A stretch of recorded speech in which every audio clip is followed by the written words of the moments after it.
It's a boy thing.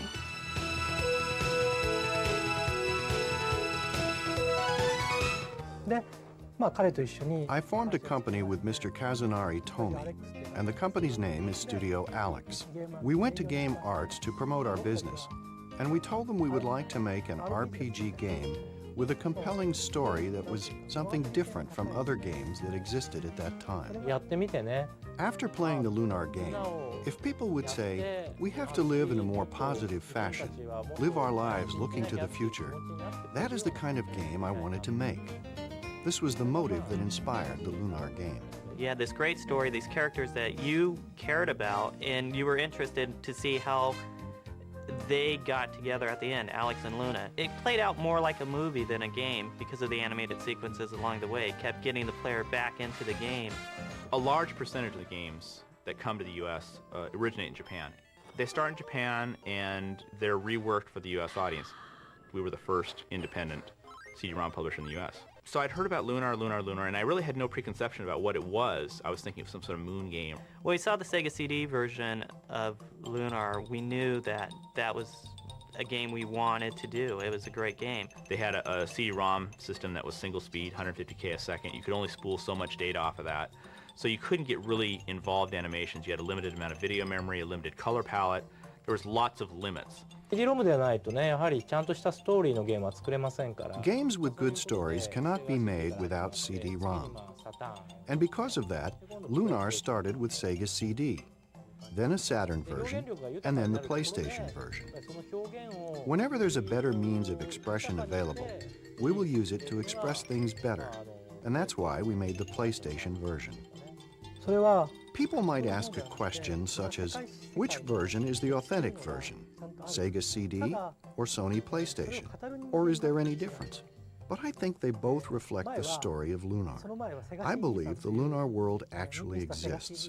The person who tells the story may change. Before, Mr. Sega CD tended to often forget things, and he didn't pay attention to the details of things. But nonetheless, he was the storyteller for the first Lunar. This time, Mr. PlayStation, who is more sensible, smarter, and has a better memory, with more capacity for expression, told the history of the Lunar world. The first storyteller sometimes forgot some of the characters, or told the ending in rather finalistic terms, while the new storyteller told us much more. My friend. Since the Sega CD version of Lunar to the PlayStation version of Lunar, we have rewritten the latter half completely. The biggest difference is the description of the heroine, Luna. In the Sega CD version, where the main character, Alex, leaves the island, they part. If that's the case, though, we felt that people might not feel sympathetic toward the heroine, so we changed that in the revised scenario. We also increased the number of characters in the game. The development of the enemies was a little weak, so we added some enemies.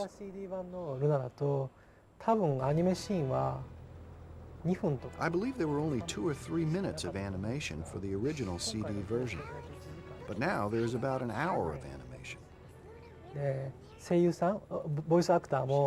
As for the voice actors, in the first version of Lunar there were only 4 actors, but now there are about 15 voice actors.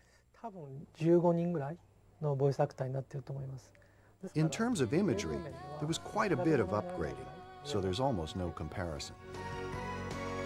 There's been quite a few changes actually to the scenario in Lunar. Definitely the characters are older. There's no age actually given, but they're definitely older than the first one. And I think that that was to strengthen the love aspect of it. But also, another reason they were aged, as I understand it, is because the people that had played the original had aged too. And so they wanted to keep it so they could still relate to these characters.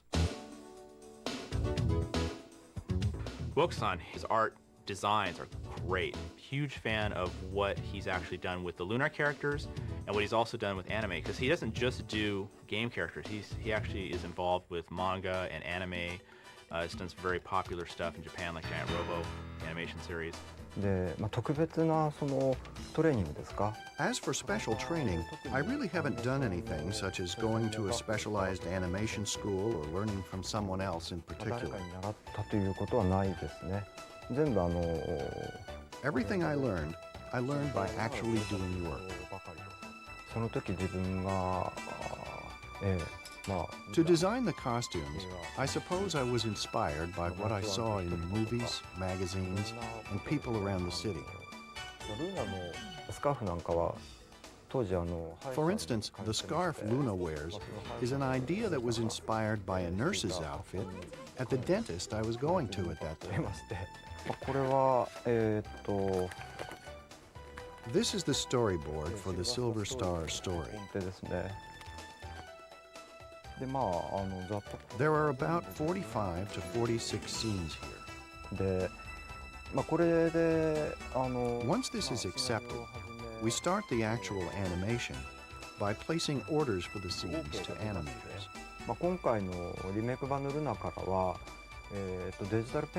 For the remake of Lunar, digital paint was used instead of celluloid. The drawings were first scanned and then painted with a specialized software.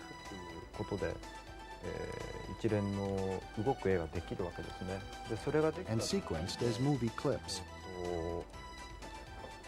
Once that is done, the next steps are taken. Editing, retaking, and soundtracking, just like any other animation.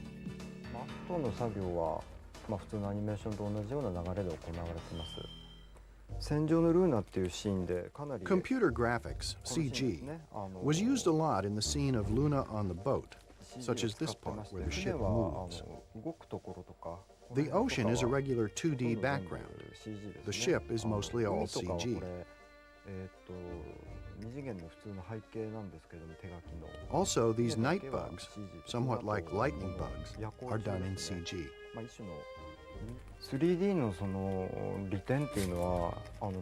The advantage of 3D is that it is possible to create objects that are difficult to draw by hand.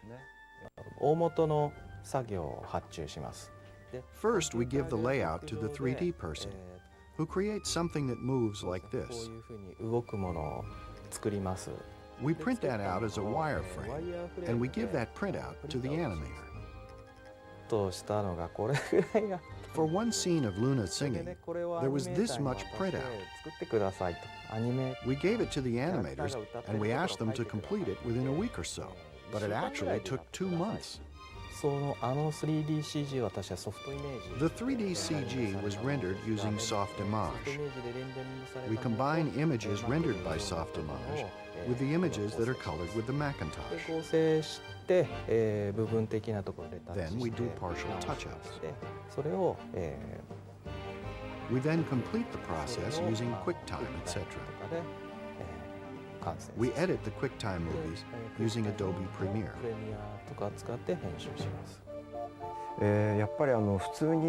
Usually, when you are involved in a production as an animator, your involvement is very restricted.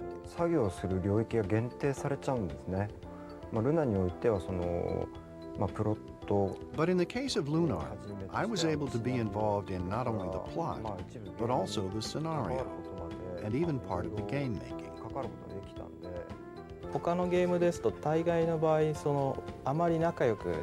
In other games, most of the time it is difficult for animation staff to work so well with the game staff.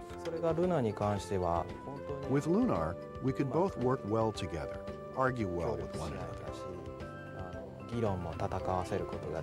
The long period of time involved in this project allowed us the opportunity to exchange ideas with one another. We all gained a lot from each other.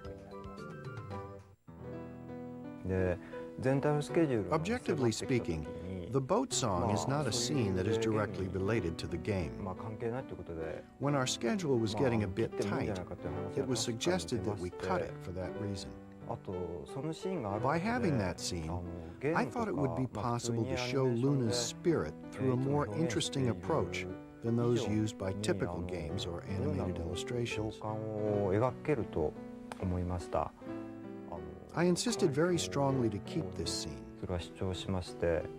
And luckily, the producer and others accepted my opinion.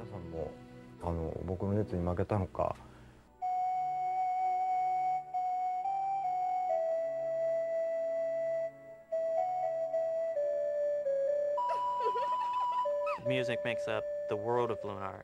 The magical spells are cast based on the musical songs.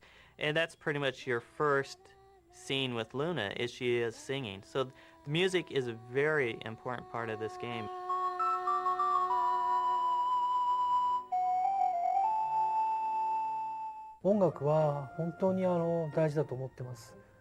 I think the music is very important. There is a good chance that 70 to 80% of a scene's emotional impact can be attributed to the music. For example, this time we had the very talented Mr. Iwadari from the very beginning, which was very lucky, I think. The music he makes moves people's hearts. I was in charge of the music for the first Lunar, the Mega CD, Lunar the Silver Star. And since then, I have been in charge of all the music in the Lunar series. Iwadari does the actual music composition for Lunar, a number of other things too, but in this particular case, he does the composition for Lunar. His company is 2-5. He works very closely with Isao Mizuguchi, who does the arrangement and the lyrics and such for the songs. The scenario writers and graphics people will tell us specific places they would like to use the lyrics. I will first ask them what kind of scene that is. For example, what state of mind is the heroine in when she sings that song? In what situation does that particular song come out of her mouth? The song is the heroine's, though I write the song. For the listeners, the song is sung by the heroine naturally in that situation. Lunar the Silver Star included about 38 songs or pieces of music. And among them, a main song emerged, which was the song of the festival that Luna sang by the natural spring. This was a very important song in the game. And the image it created was one I wanted to keep. All the other songs were created according to the image of Luna that existed in my mind. These amounted to over 100 pieces of music. It took about half a year to complete it. After I made the first song, however, there was a layoff for a hiatus. But I wrote over 100 pieces of music. So I needed about half a year. Usually when people complete an RPG game, they feel it was great. But for Lunar, because I received postcards, I know it is true. I get comments like, "I cried for the first time after finishing an RPG." I look at the mail from the users of the game and at the home page, and I see descriptions of them saying something like, "The tears come out when I listen to the opening song, Wings." People seem to be attracted by songs. And I hear these messages that say, "When I listen to the Wind Nocturne, it exposes the heart bare." There are some battle songs that people seem to like that make them feel heartwarming.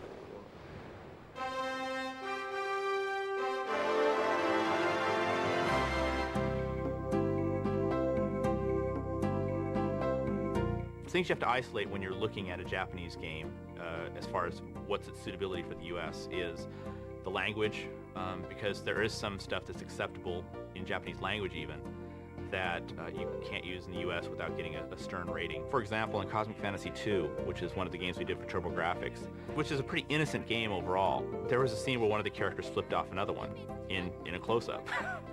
So we had to change that to she was shaking her fist. We pretty much take the main plot points, throw away the rest of it, and write it in an American style.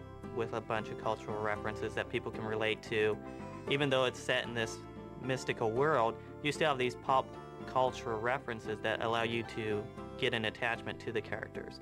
And people tend to get more involved in something that they can relate to. One of the things we're known for now is the translation.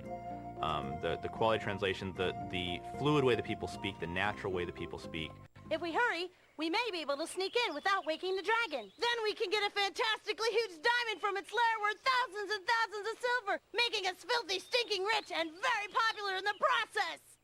In our games, we always try to improve it, add some gameplay element that improves the game, makes it more fun for the user, or easier to play.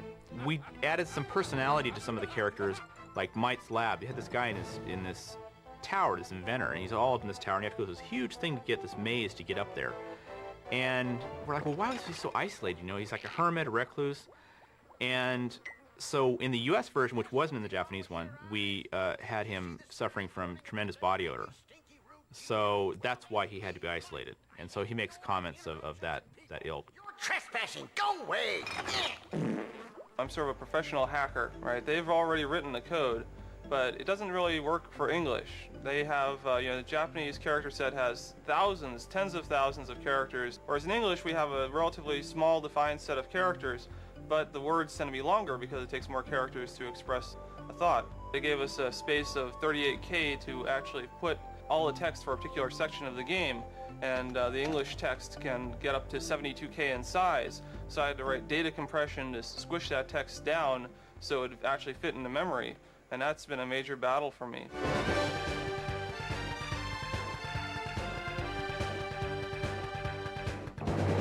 Welcome to the Magic Guild of Vane, Alex of Berg. I am Galleon. My apprentice Nash speaks quite highly of you. He said you cleared the trail for the White Dragon.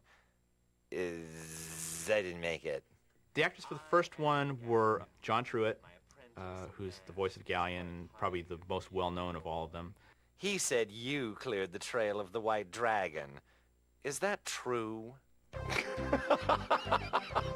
Voice from Galleon, you sort of have to rest your body into it and enunciate every single word clearly and just enjoy every delicious sound. I didn't realize, when you see the people making cartoons sometimes, you think they look kind of ridiculous because they've got their hands moving up and down and they're bouncing and they're jumping around. But you actually have to do that with your body in order to get the right sounds and the right inflections coming out of your voice. To get the right performance, usually it doesn't take much more than saying, this is your motivation, this is what's going on here. If you're jumping or whatever, do a little jog in place to get yourself out of breath a little bit and then do it. But sometimes you have to do extreme methods, and the favorite story of John is the warm milk from Wendy's. We were filming something and I was supposed to be choking or coughing on something, and we came up with this wonderful idea that milk would do the trick, and I think that I must have downed something like 1.5 gallons of milk while I'm trying to hack up all this sputum and all this phlegm and all this stuff that would make it sound perfect. I was a little sick after that. You come in and you kind of memorize your lines first of all, because a lot of times you have to match the video. You have to lip sync it exactly. I mean, you've got to really, really fit the voice into the action, into the allotted time that you have, because the animators have done their job first, and then you have to go back and you have to fit your stuff in with what they've done. So yeah, it can be really, really tough. Victor, he's my husband's best friend, and they've been buddies since high school. He called me up because he needed a little cutesy voice and a little mousy voice. And that's what I have, so. Jackie Powers does the voice of Nall again. Well, it's really exciting to come in, and there's a huge sound booth, and people and cords and contraptions everywhere. It's easy and it's comfortable for me to get into the part of Nall, being that he's mischievous and a close friend, and it seems like a likable character overall. And Ashley Angel did the voice of Alex in the first one. Originally, we were going to probably ditch his voice because he had grown up too much, and after having heard his voice again, I'm like, he doesn't age that much, maybe we can use his voice, because it's kind of nice because the character has grown up in the game, and if his voice is a little bit older too, that's okay. I think I'm a lot like Alex. I really do. In what way? I like to be the hero. I like to be the guy that gets the attention at the end, and I like to be the guy that saves everybody. Especially Luna, you know, and she's a pretty hot cartoon. It's a lot of fun, you know, being in the recording studio, doing this kind of thing, being the voice of, you know, a cartoon, basically. It's acting, and it's what I love to do.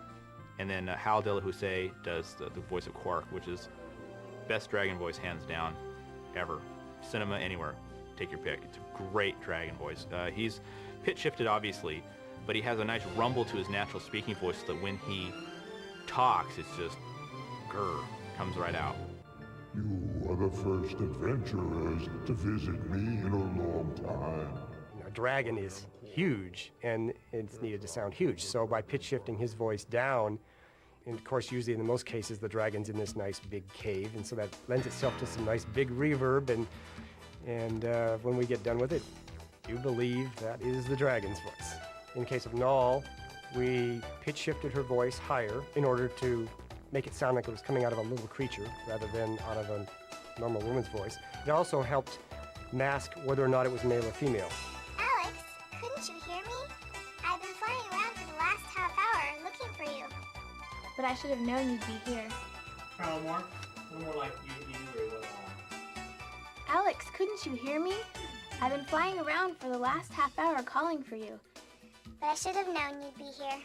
One of the best things about Victor is that he doesn't write the script and then it's etched in marble, okay? The product isn't finished until it's in the can. If we're getting there and we're looking and saying, there's not enough syllables, or there's too many syllables, or what's another word for, you know, how can we say this a little differently because it's not long enough, it's too long, whatever. And he's always open to suggestions, you know, to suggestions if we need a new word, something like that. Okay, let's try that scene 3 again with Luna. Victor's a demanding person, and lots of times to get the line just right for him, you have got to do it 30, 40, 50 times, however many times it takes. And we'd spend so much time on one line, so I have to hand it to him for that, for being so patient. One of the lines happened to be a screaming part, and we did that too many times for my own good. I think we had to wait a while because my voice kind of went away. We may have 2, 3, 4 takes of a particular line, and then usually Victor and I will sit down and he'll listen through them and pick 1 or maybe 2 choices of a particular line. Then once those have been selected, I'll go and drop those into the game where they belong and see if we got any problems, and begin lining up the dialogues and adding sound effects, and maybe nipping and tucking if we're a little long, a little short, something like that to match up all the lips. They make fun of me sometimes, but it helps lighten things up so that it's not so serious and hard to do. So we clown around a lot. There's been times when an actor and actress, you know, they're just, you can tell they're uptight and we need them to loosen up for something or other. So we'll play certain sound effect CDs. When he tries to make you laugh, he puts fart noises in the microphone. I haven't found a person yet who could keep a straight face during a certain set of sound effect CDs. Wishing on a dream. Jenny Steigel does the singing voice of Luna. She has a boat song in the second one that wasn't in the first game, and she does the singing for that. She also does the singing for the opening song, too. I've always wanted to sing. The boat song, more or less, is talking about Luna. She's not sure where she's headed, what she's doing with her life, and she has a bunch of questions about herself, and she's talking about that in her song. When we originally started translating the games, I used to try and stick as closely as possible to the translated lyrics of the songs. But somewhere along the way I figured out that that really didn't convey the emotion of the songs as well. So I decided that if I took into account the author's original intent plus the feeling that I got from the scenes and just rewrote the lyrics entirely, we ended up with a much better overall song, which is true in the case of Luna with the boat song, which the English version turned out to be a much more melancholy and reflective song than the Japanese one. Wishing on a dream that seems far off, hoping it will come today. Into the starlit night, foolish dreamers turn their gaze, waiting on a shooting star. But what if that star is not to come? Will their dreams fade to nothing when the horizon darkens most? We all need to believe there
much control freaks on everything because we want to make sure that from start to finish the game is handled correctly and properly.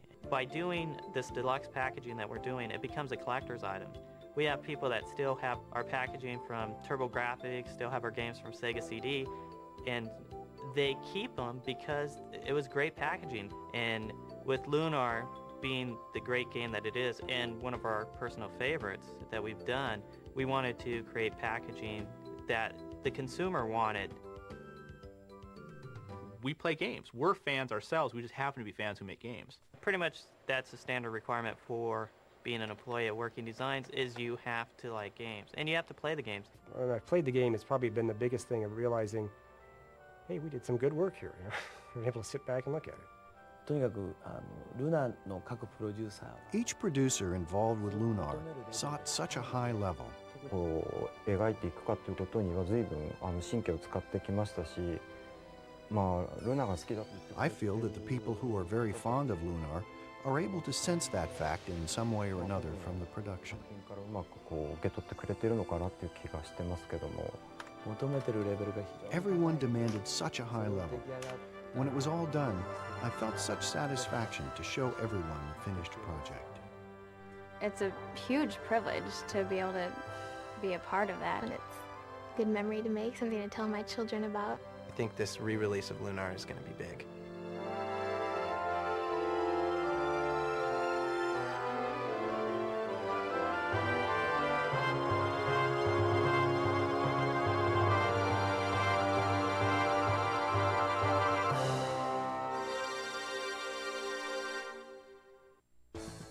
It's actually, it's more or less, oh my gosh, brain fart. What did you even say?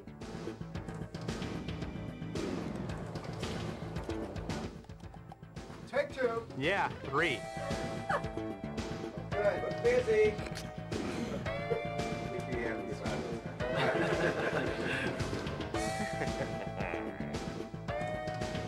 Oh, come on, give it some emotion. Yes, sir. And action! And so, I've totally lost my thought here. 言えまして。 I can relate to that.